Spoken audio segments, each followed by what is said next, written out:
Okay, so we have with us our guest for today. He goes by Richard. Richard lives in the UAE, and he tell us a bit about himself before we start. Richard, welcome to the Mashup 250. Okay, thank you. I'm honored to be here. This is my first time doing something like this. So yeah. So tell me about your experience living in Ghana. What you did school here? You did secondary school here, right? Yeah. Where did you do secondary school? Manya Krobo Senior High School in Somanya. Okay. So when you finished senior high school, what were you doing within that period?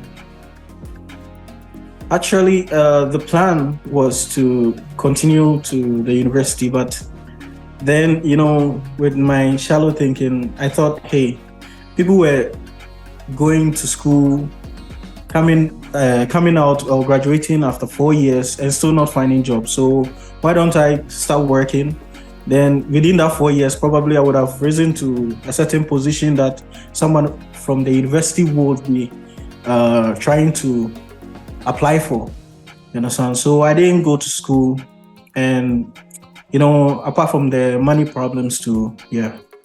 So you decide. So it was an intentional decision, is that what you're saying? Because you felt like people who were going to like uni weren't coming out to meet jobs and stuff. Like, so it was intentional, not to pursue. It was intentional, and also, I had my parents tell me I should try and apply for university or something like that, but I didn't do it. I just wanted to work, so I started working. Yeah. You just wanted to hustle. Is that it? Yeah. Oh, awesome. So at what point? So let's say when you finished, we were about 18, 19. Is that the age? Yeah, I think so. Yeah. So when you finished, between that period, within that period, what were you doing? Like, so you were hustling, right? You were trying to find work, make money. What are some of the things you did within that period? Okay, first I started helping my mom at her shop. She had a small grocery shop. Where did you stay? Where did you stay, by the way? With my mom. Where? Which part of? Were you in Accra? Yeah, Kaneshi. Okay, Kaneshi. Okay, that's very recognizable. Okay, so you can go on. You worked with your mom. Yeah, I helped her at her shop. Then later, my dad helped me to open a mobile money as a merchant. Okay, you're a merchant. Okay. Mm-hmm. Yeah. So I started doing it, but mismanagement and some mistakes that I did, my dad stopped me, and I had to look for another job. And my mom too said I wasn't helping her shop grow, so she didn't want me there. So I applied to Edinkra. So I started working there.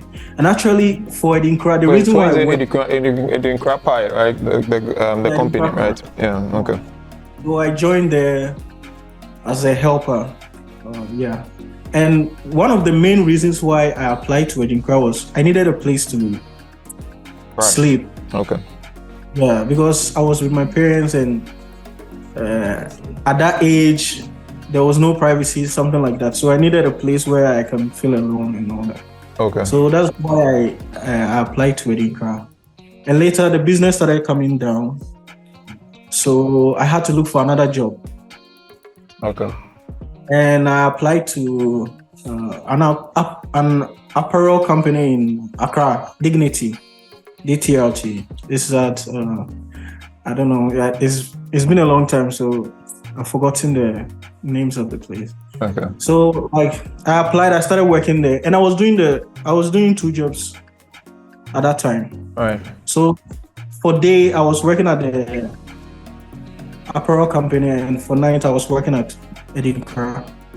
Okay. Within that period, were you earning enough money, or did you earn enough money? Oh, I can't say I was earning enough. Okay. One thing also. Enough. Okay, so enough for remember, what? Enough for what? Just what was the meeting like? My daily expenses, because It's not, later I got a room. My dad helped me to rent, you understand? And so I couldn't come to my mom's place to come and eat. I had to provide for myself. And so I wasn't getting money from them also. So that was for my basic needs, things I needed food to eat. Yeah. Okay. So at what point did you decide that I wanted to travel? I wanted to leave Ghana, or had it been something that was always in your mind? No. Yeah. I never thought of traveling. Okay. Actually, I didn't like it. You understand? Because you weren't one of those who wanted to travel, to leave Ghana. Sorry. No. Okay. So at what point did that change? A family member called my dad and told him that there's an exam that you can write to apply to universities in America and Europe. So he said maybe I should go and write. And my dad knew I was good, so he made me apply to one class. I don't know. It was an institution. They prepare you for SAT. Yeah, so I started, and when I started doing research on universities and the university life in America and out there. And I saw the opportunities that could come with it. So I said, hey, if this is going to work, after all, it is going to what should I say? Like, if I'm going to work, how should I put this? Like in Ghana, I'm going to work for so many years to achieve something, but over there, maybe it will take me a shorter time.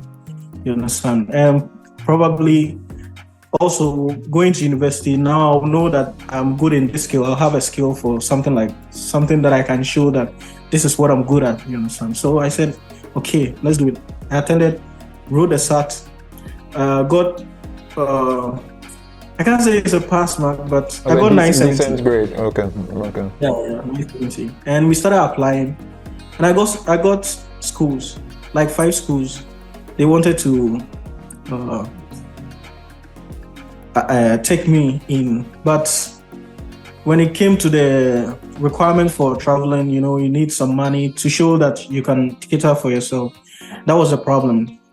And the one who could help was also in UK, you understand? And he decided to come and help, but then that was the period of COVID and lockdown and all that. So they locked the airport and he couldn't come in. Oh, okay. And these schools, they have a deadline for everything. So once the deadline was up and still the airport wasn't open, the whole thing went to waste. And because we're wasting a lot of money. I can't say waste, but we're spending a lot of money. Yeah, I can imagine. Yeah, it wasn't working. So at what point did you transition from going to America to ending up in the UAE? Okay, so from once the American side didn't work, my dad got in touch with one agent. He was trying to help me get a school in Canada. So we tried that one too. Because of COVID, I don't know what happened. It didn't work. And we tried UK. That one, we were trying to apply for visit visa. Okay. That one, we spent a lot of money. Tourist visa. Yeah. And we spent a lot of money. And the day that I was supposed to go for the interview for the visa, something. I got there, they said the place has been closed down because of COVID. Yeah, so I was tired because I'm not the only child in the family, and all the money is being spent on me, which means if it works out, there will be a lot of pressure coming. You understand? So I got tired, but my dad felt like I wasn't pushing. You see, but me, I didn't like the idea of traveling, and I had my own reasons for not. Yeah, because actually, I listened to one guy. He, in his community, like he was attending a certain school, and the school. Wait, in what community? You mean abroad or in Ghana? Actually, it was someone I was listening to on the internet. So, I mean, was he in Ghana or he was talking from abroad? No. Abroad. Yeah. Okay. High school he was attending, people didn't graduate because when you come in, you get influenced and you start doing bad stuff. So he had a dream of going to play football. Okay. And they said, okay, since you have a good dream and you want to do this thing, then you have to attend a school elsewhere. Okay. You know, so that your dream can come true. Because in that school, everybody knew once you go there, yeah. But then he didn't want to go. He wanted to graduate from that school. You see, so they transferred him anyway, and he came back. You see, and everybody said, now that you've come back, you've lost your opportunity. Now you are done. But then he went ahead and completed from that school. He graduated from that school. And after he did that, a lot of people, even his cousins, were attending that school.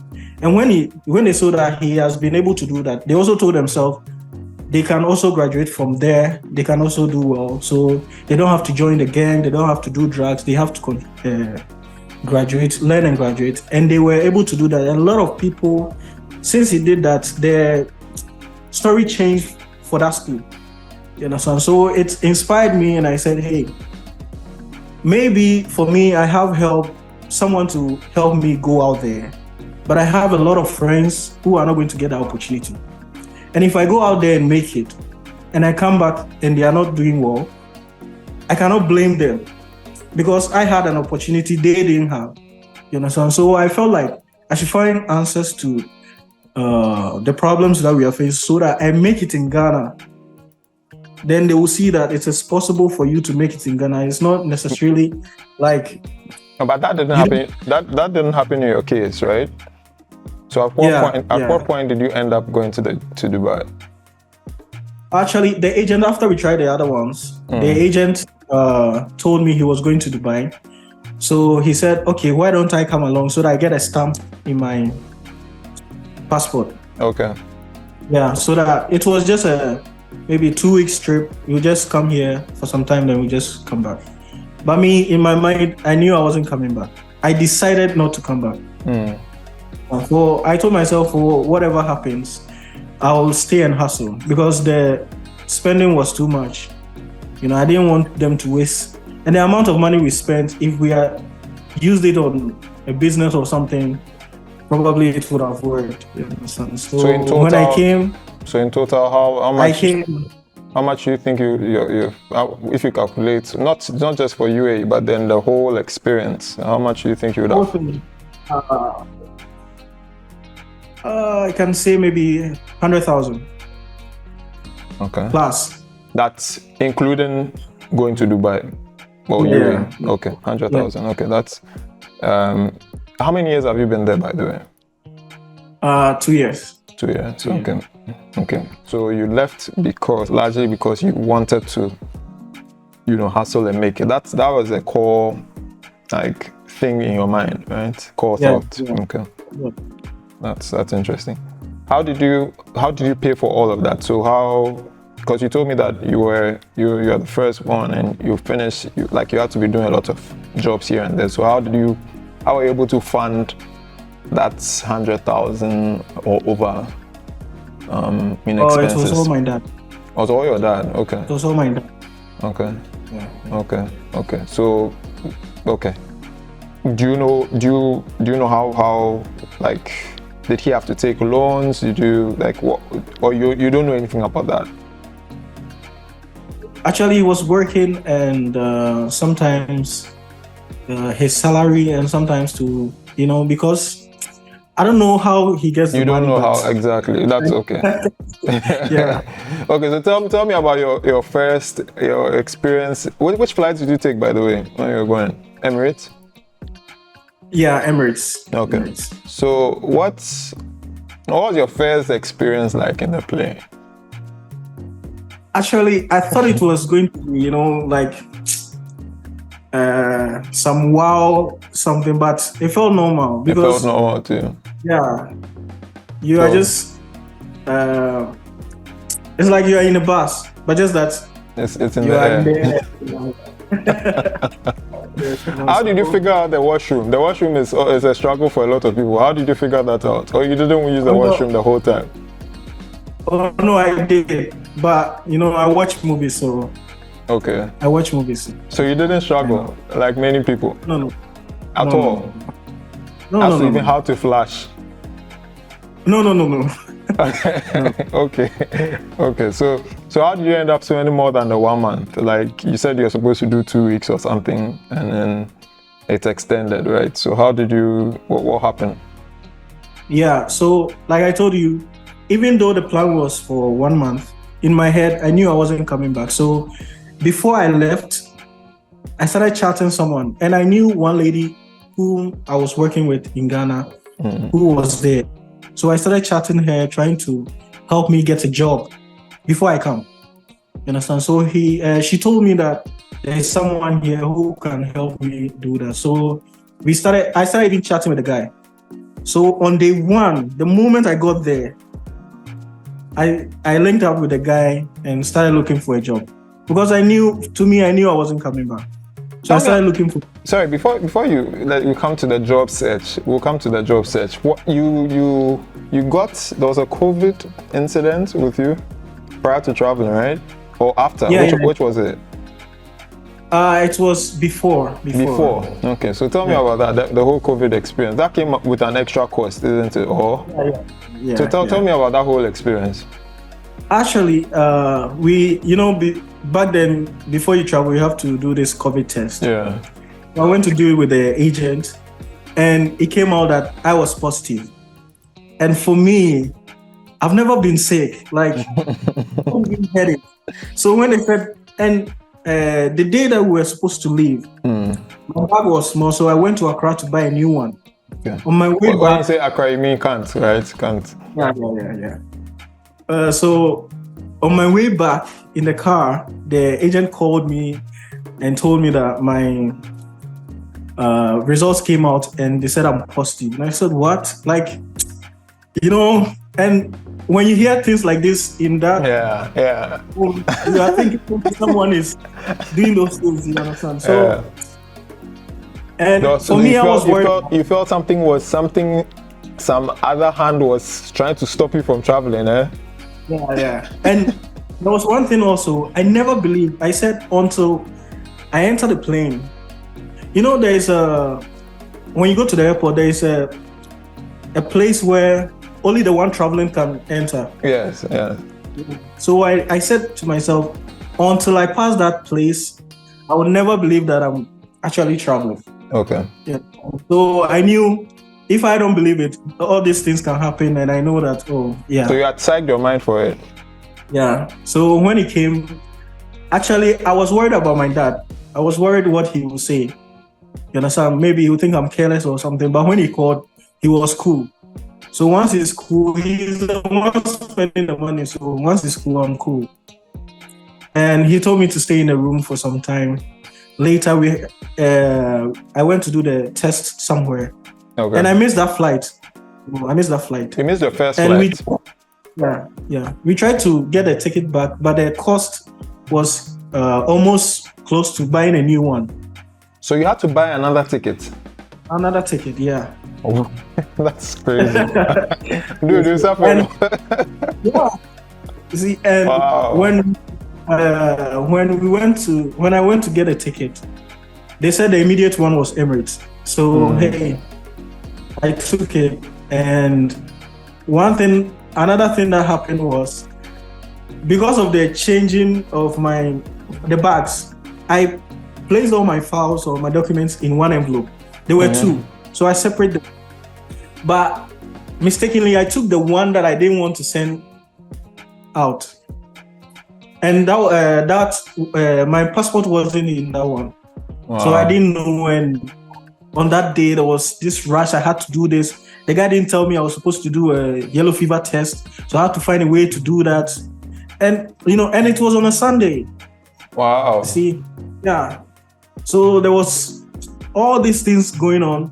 I went to the airport. I was with my friends, and it was when I was going to do the yellow fever test that the lady asked me for my passport. I checked. And your passport wasn't there. Yeah. And again, like something happened before I missed that one. And my flight was That's just 1 hour. It will just be late. So I scattered my bag, everything in the airport, and people were saying, like, how can you forget your most important document, right? Yeah. So I looked down, like, you know. So I called Ankuma, a friend of yours. So he went to break in because the key to my door was with me. I was going to give it to my friends because my parents weren't around. They all went to church, hoping once they closed, they will come and see me off. Okay. You understand? So they weren't around. That was one good thing. If not, I wouldn't be able to look at my dad. Or maybe if they were there, I wouldn't have forgotten my passport also. So. Okay. So he brought it in time, and there were some ladies at the airport. They spoke to one guy. He went to speak to, there's this line. I've forgotten the name. The check-in line. Yeah, so he went to speak with a lady, and the lady made me join the queue. But anyone who comes after me, I let the person go, and I'll just be there until he brought a passport. I went in. Yeah, and I took off. Because in my head, if I had missed that, my parents wouldn't have seen me again. Where would you have gone? Anywhere. Because but I couldn't.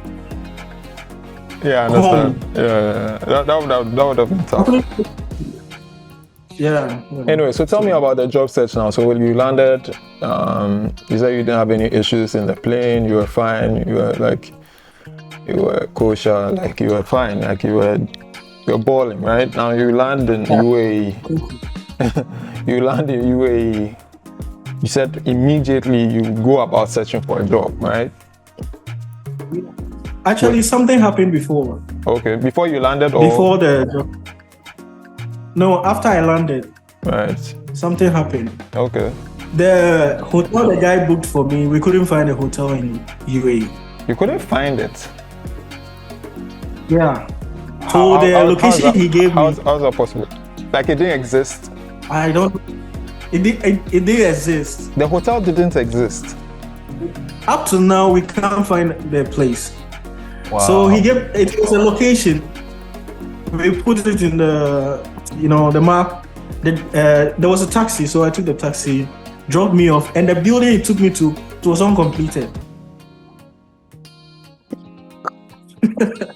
See. Wait, and this person was supposed to be a Ghanaian, or what? Who was this person?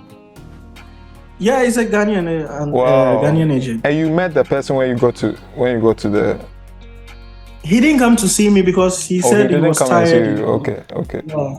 Wow. And I got there without internet. I couldn't chat him when I got to the building.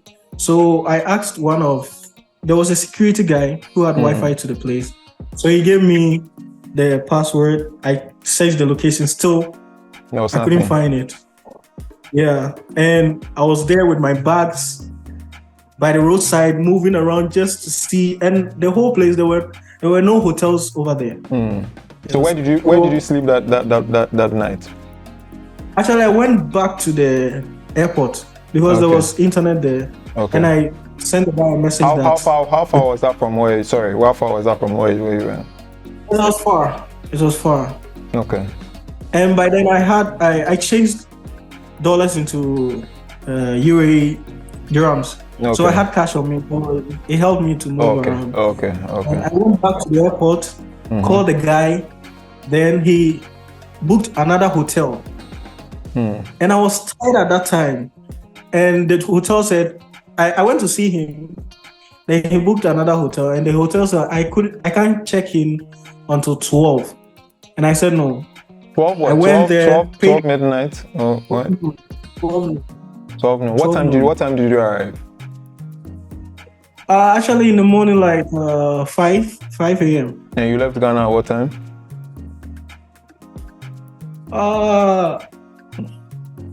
Maybe 4. Oh, okay. That's fine. Is it 4? Yeah, 4. Okay. Yeah. That's fine. So I went to see him. And he booked another hotel. Then when I checked in, that's there was Wi-Fi there, so I tried the guy for the job.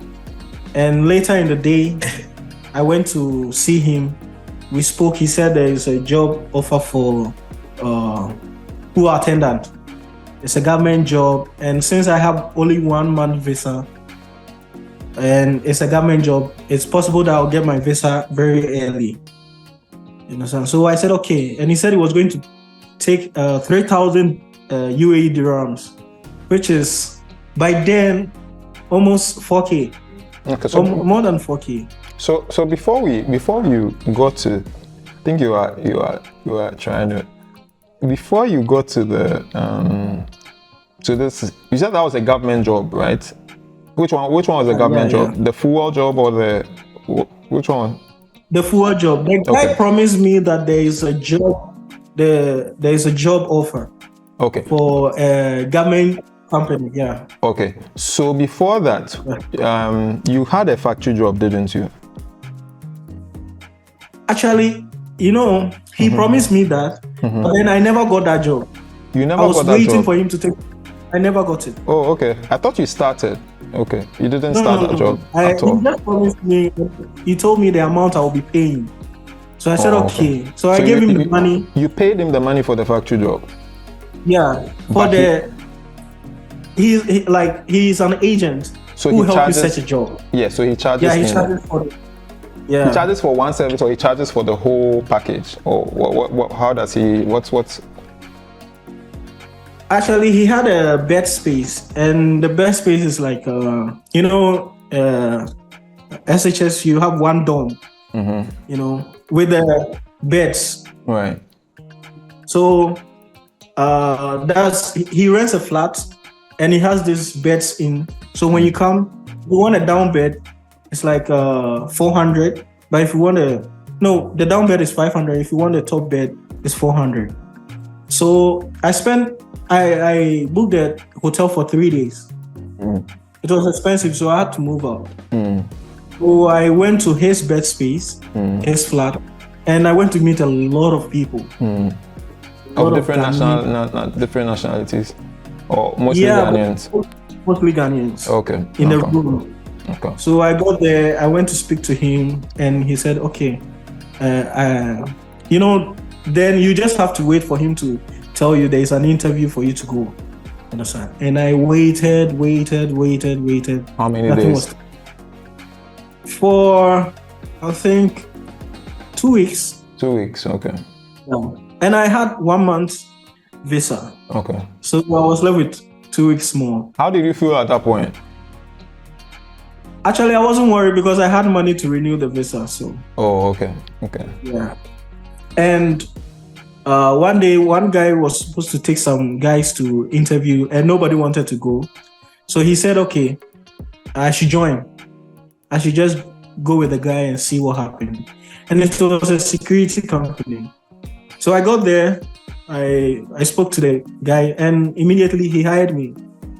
Okay. So I came back. They told me I should come the next day. So, hey, I came to meet people, and now I'm the one leaving. I just got a job.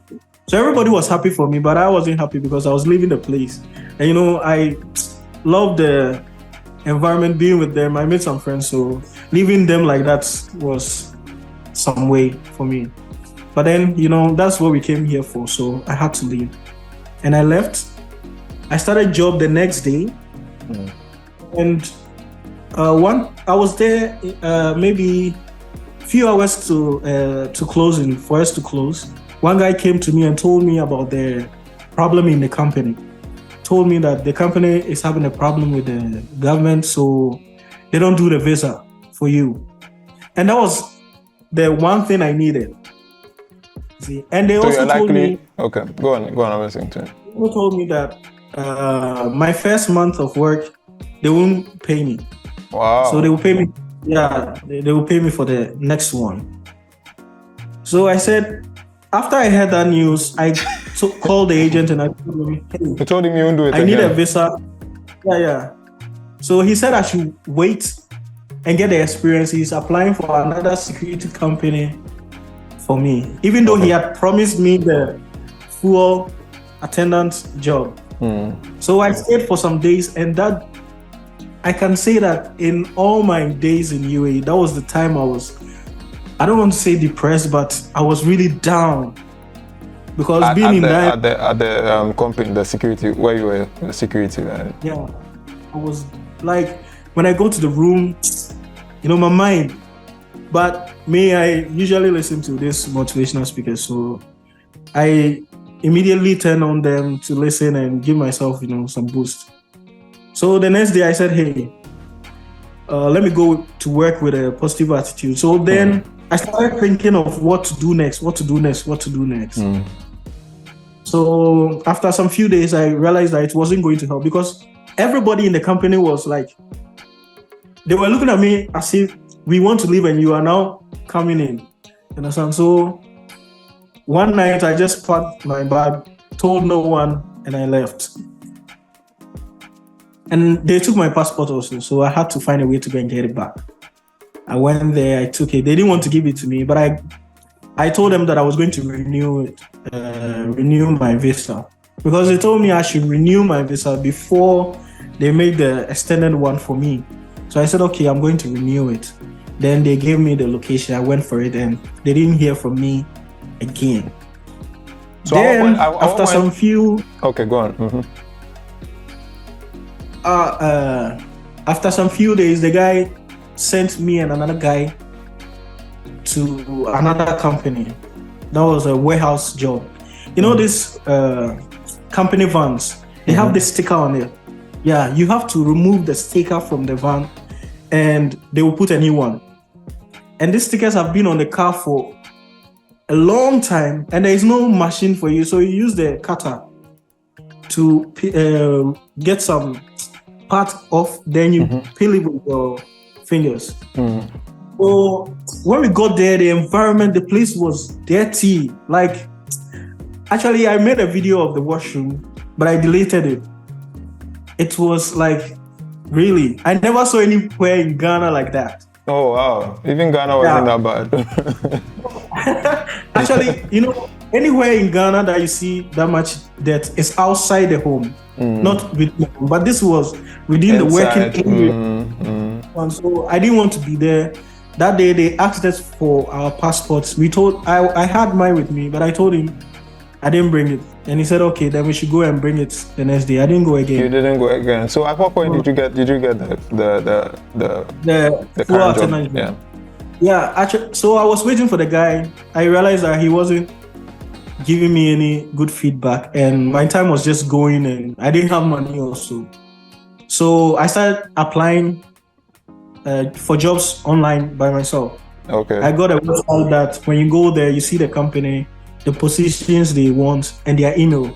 Okay. So I made a lot of CVs, different CVs. So when I see you, I just send the email, send. And luckily, the company he promised me, which was the full company, I applied for it online. And one day I was there, they called me and they said there is this job offer for full attendant. The salary was this. So would I like to take it? And I said yes. So they called me for an exams. I went to take it. And after some weeks, they called for medicals and interview. I passed the interview and the medicals. Then after some weeks again, they called me for the job, and a whole lot of things happened within that time. Yeah, within that time. I was going to ask, how did you cope within that period of waiting, like for them to respond to you? What were you doing to keep yourself busy? I made some friends. Okay. Helping ourselves when it came to feeding, and the place was lively. So in the evening, we just go out to the field to play football and all that. Then we just come home. We sleep very late, so we wake up late also. We sleep maybe 2 a.m.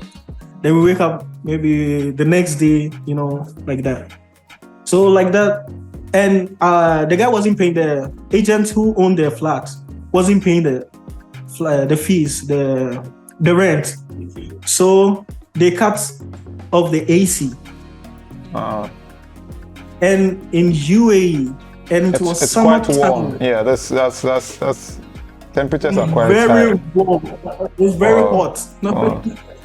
Very, very, very hot. So sometimes even if you come to the room, the floor will be wet. Thinking maybe someone just mopped the place or someone just poured water. No, it was the heat Wow. that brought water. I mean, it's a desert country, so And it's- they yeah, cut the water, the light, everything wow. from the room. So And how they are, told how are you us guys? that, How are you guys sleeping? Or did you have to sleep outside or something? You know, in Ghana, when in the day it's hot, but in the evening, you know, there's cold wind outside. So you want to sleep up. But here, in the evening, it's even hotter than during the day. Wow. So we had to just roam till you are very, very tired. That's when you know you fall down. When you get on the bed, you are just fall asleep. And that's a constant life. Sorry, that's a constant life for a lot of Ghanaians, right? Yeah, for a lot of people. A lot of people, not just Ghanaians. Yeah. Okay. So they told us to move out, and by then my passport was about to expire. So I called home for money. My mom sent me some money to renew the passport, but I didn't use it to renew the passport. We used it to rent another flat. And here, we were 3 friends, so we gathered money, we put money together and we rented the place. And here, one rent for a month, it's like Ghana, maybe 2K. And it's not even a room like... This is for how many bedrooms or what square meters? Like how many square meters? Oh, let's say the size of a washroom in, you know, this small washroom, like that. For that size? For that size. You pay small. about 2K, like Ghana cedis? Yeah. Equivalent of 2K Ghana cedis? Yeah. For just for that 1 size. month. For 1 month? Yeah, for that month. And it has been... How are you guys sleeping in it? You know, there is this... the bed. Oh, okay. So this... Yeah. Okay. So we were 3, but only 2 beds. So one had to sleep on the floor and 2 on the bed. 2, okay. So I mean, you incurred a lot of debt in trying to go, right? So you incurred a lot of costs. Sorry, I'm sure there were debts. Yeah. Was there any expectation for you to pay back to your parents? Was there any expectation like that? And if so, have you done that? Have you been able to do that? For my dad, no. He didn't expect anything from me. All he wanted was... Actually, he doesn't like me being here. Okay. But he just wants to know how I'm going to handle myself here. Wherever I am and I'm by myself, he wants to know how to handle my money. And for, let's say, after I started working, actually before I got this job, the one I'm doing now, the full attendant job, he asked me to come home, but I said no.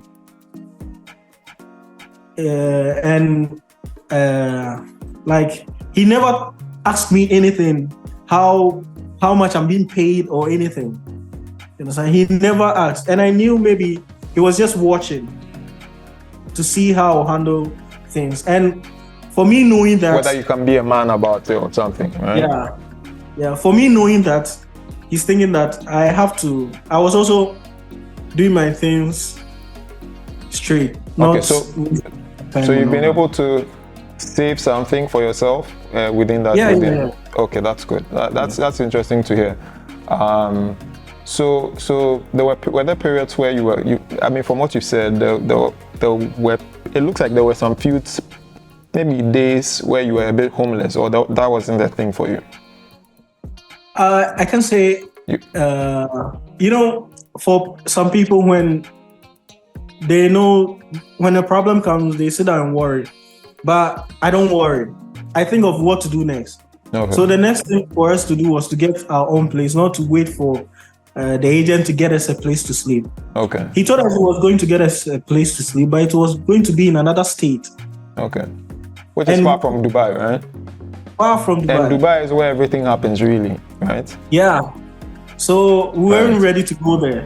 Okay. So we got our monies, rented a place, and the rest of them, they went to where their man took them, and from there we didn't hear from a lot of people like that. So for me, I just with my friends, we just put money and we rented a place.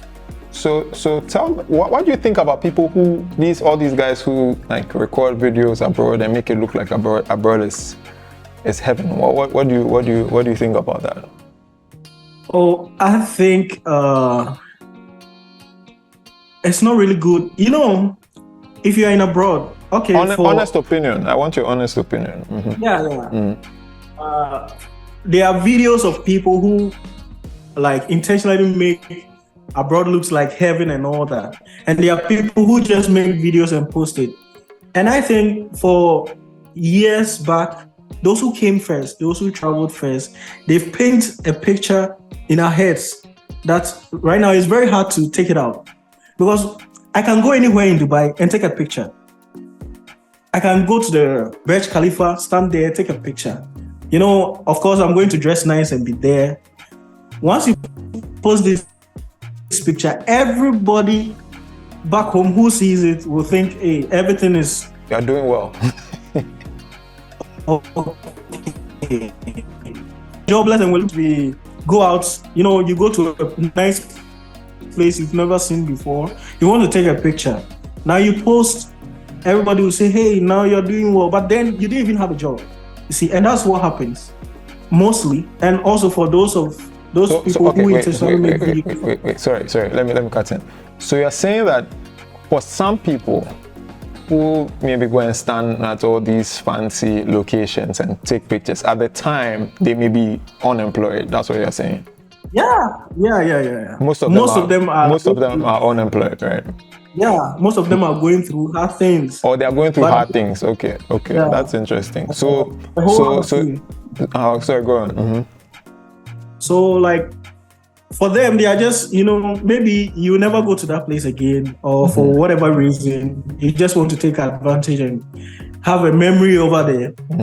So you post it online, and everybody back home thinks, hey, this guy is doing well now, he looks nice, and the weather is treating him good and all those things, but it's just like nothing given. It's fake. Okay.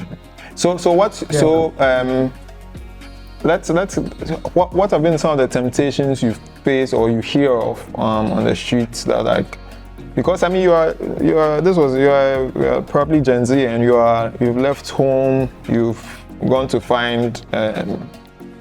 make a living for yourself in someone like in another country, in a foreign land. How, like at a very young age, on your own, no parents, how are you guys managing yourself? Because the temptations are real, right? I'm sure I'm sure you can admit. So for me personally, before I came, I had a goal, you know, something I was working for. Okay. And also, I didn't want to destroy the image my dad has for me. You understand? And I didn't want him to hear, even when I was way back in school, I tried my best not to do anything for anyone to call home and tell my parents, hey, your son did this or your son did that. So because of those things, when I came here, and also the friends I made, we were keeping in check of each other, you know, like if you're going to do something wrong, the other person is there to remind you, hey, don't do this, it's not going to help you and all that. So, and with the mission I had in mind, I never thought of going into something that wasn't in line with what I wanted to do. But do you know any person, any of your friends or people you went there with, or who have sort of just dropped off? A lot of people. Okay. A lot. And what's this thing with look, so you're talking with the guys, maybe drugs, right? Into drugs, and is that a thing? Here, I can't say I know anybody personally who do drugs because it's very hard. So what did they drop off into? You know, this fornicating, you know, you are out here, you need to. Prostitution? do something like Like you need to do something. Okay. Yeah. Right, So, prostitution was the thing. So some of your both men and women. And for women, it's very hard. Like when you go out there and you see ladies on the street, and what I heard was they bring other people in for that purpose. That purpose, okay. So they bring you in for that purpose, then that's what you are coming to do. You see, and if you see them, and for those who didn't have job, they didn't have a place to sleep. Here, once you don't have a job, there's nobody to help you. Nobody. Because if you go and sleep with someone, the rent the person is paying, he's paying for, maybe he's the only one in the room. He's paying for the price for one person. If you join in, the price will increase because you're going to use the water.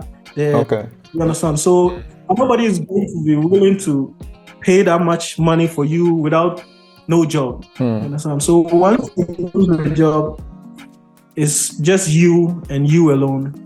So sometimes it makes them go into those kind of prostitution and these things, so that they get money. So what's this we hear about the Gulf and like treatment of black people? Is that something you've experienced? Like, personally, no. Okay. Yeah, the mistreatment comes in, like when you're looking for a job, and maybe you join in with other nationalities, it's likely they will pick the other one over you, the black person. Yeah. Why do you think that is? And the reason, other person. Okay, yeah, I want to hear the reason.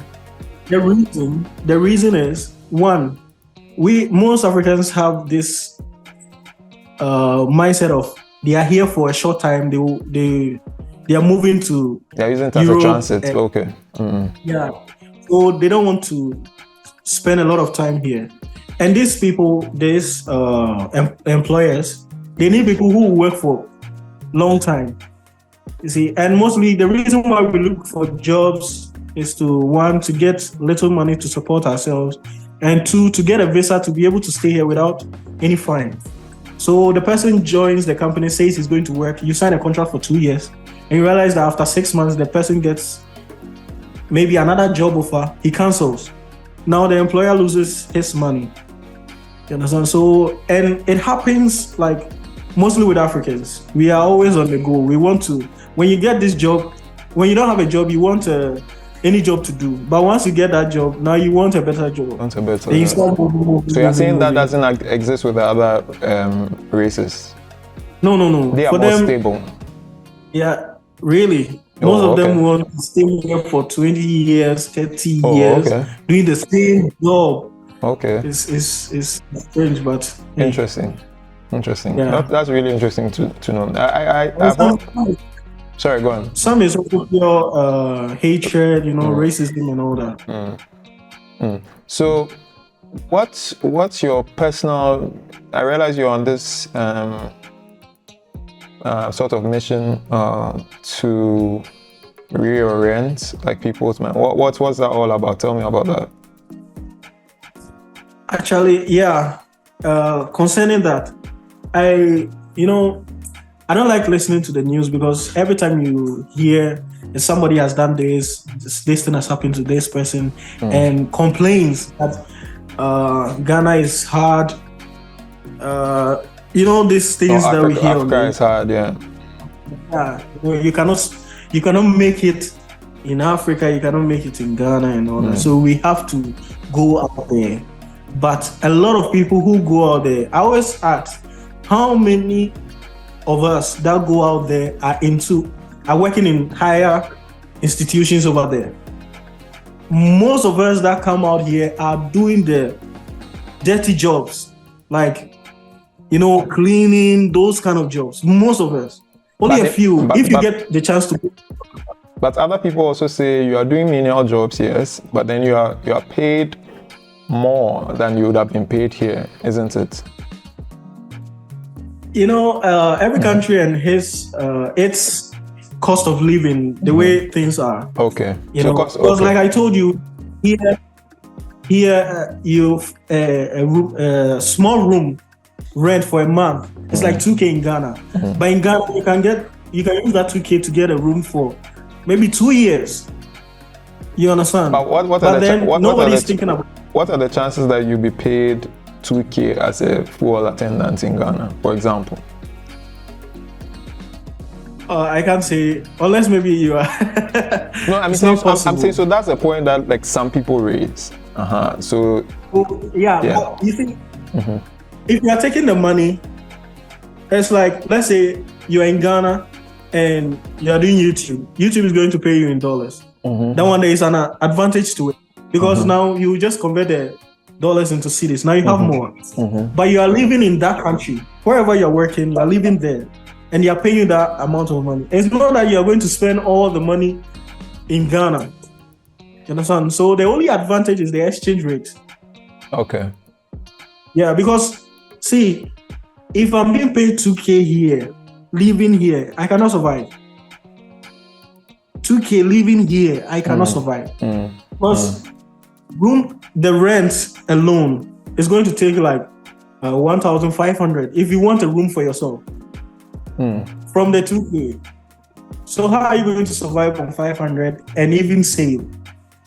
See, and here everything is costly. If you want to move around, so what we do is once you get paid, you want to go and buy something, you plan everything you want to do out there, you go and do it, then you come back home. Your next travel or the next movement around going out will be like the next salary. You understand? Yeah. But if you are living here and you are people in America, even if you are paid $4,000 in America for whatever job you are doing, it's not going to, cost of living is quite high over there. Yeah, right? it's high. But they never tell you that because they know they will send only $500 and it's going to be more here. And one thing I saw that I really didn't like was, last year the dollar was rising and people were complaining that the president wasn't doing this, it's like this, and then it dropped and people were crying that they didn't want the dollar to drop because they had money they wanted to send back home. And look at this. You are complaining and insulting the president for not doing his work. Now the dollar dropped and the city is doing well. Now you are complaining that you need higher exchange rate so that when you send little money, it becomes more. It does a lot.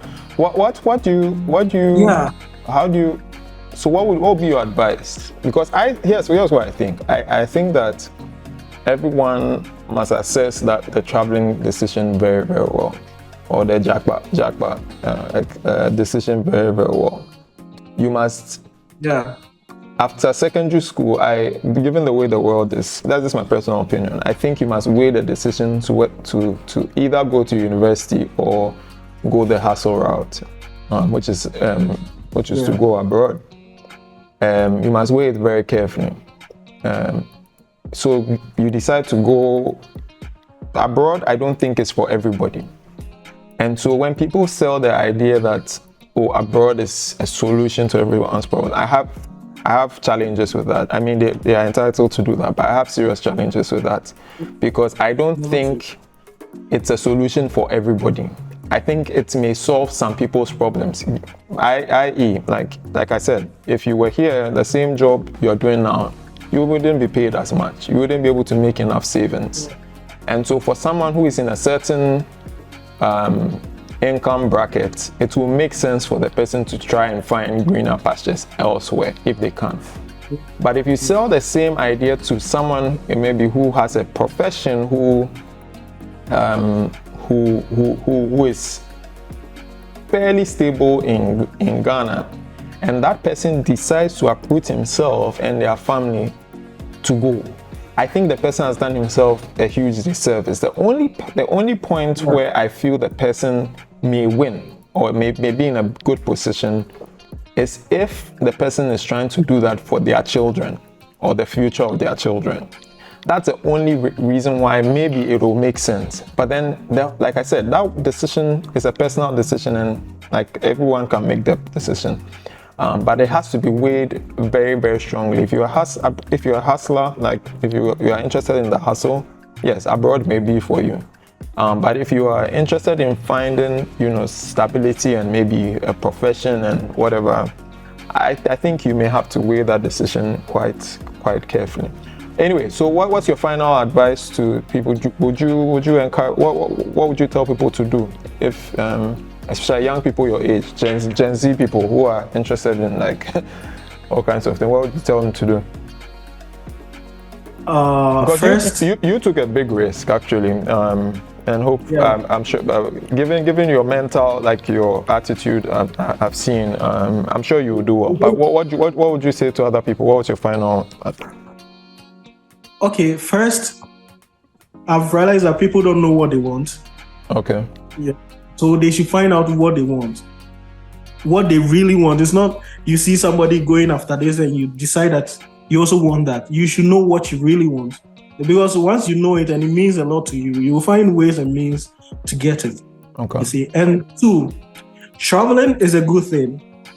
It's a good thing. But you see, let's say an American is coming to Ghana. He's not coming to Ghana to come and hustle. He's coming to see something different, to see the culture and everything. So we should aspire to the point where we'll have the money to go out there, just go and enjoy some facilities, see around, and come back home. Not to go there and seek for refuge. And they should find out, valuable skills to learn. Not just any skill, valuable skills to learn that is going to pay them. Okay. And to go out there and go and work. People are too lazy nowadays and they are overthinking things, and people are actually not thinking. Because you go to the internet and you realize that the same pattern of lifestyle, you find 10 people, they are doing the same thing. You understand? And even if you come here, you see that when you come here, those who are already here will try to push their lifestyle or the way they do their things on you. But if you know what you want, that's not likely to happen. Them, you're going to end up like them. And there are a lot of people here that are sleeping outside. They don't have jobs, but they can't go home. One, because when they go home, they know for whatever happened during the initial years, they were living a lifestyle. So everybody thought they were doing well. Now they are not doing well. When they go home, they can't bear the disgrace and the state. So they are still here, knowing that there is no hope for getting another job. Because to be here in the UAE, if you don't have a visa, you have to pay for every day stay here. You have to pay for every day you stay. Every day. You won't be deported, but you pay for every day. If they catch you, they will deport you because you don't have a visa. Okay, but if they don't catch you, then you would have to pay a fine for every extra day you stay. Every extra day. Okay. Every extra day. Oh yes. You see, so for and one thing is, you cannot run away with any debt here. You cannot run away. Here, the system and this, cameras and things. You cannot run. The system is working there 24/7. How many people are doing well here? They said the system is working, but you can find out not a lot are doing well here. Okay, I see.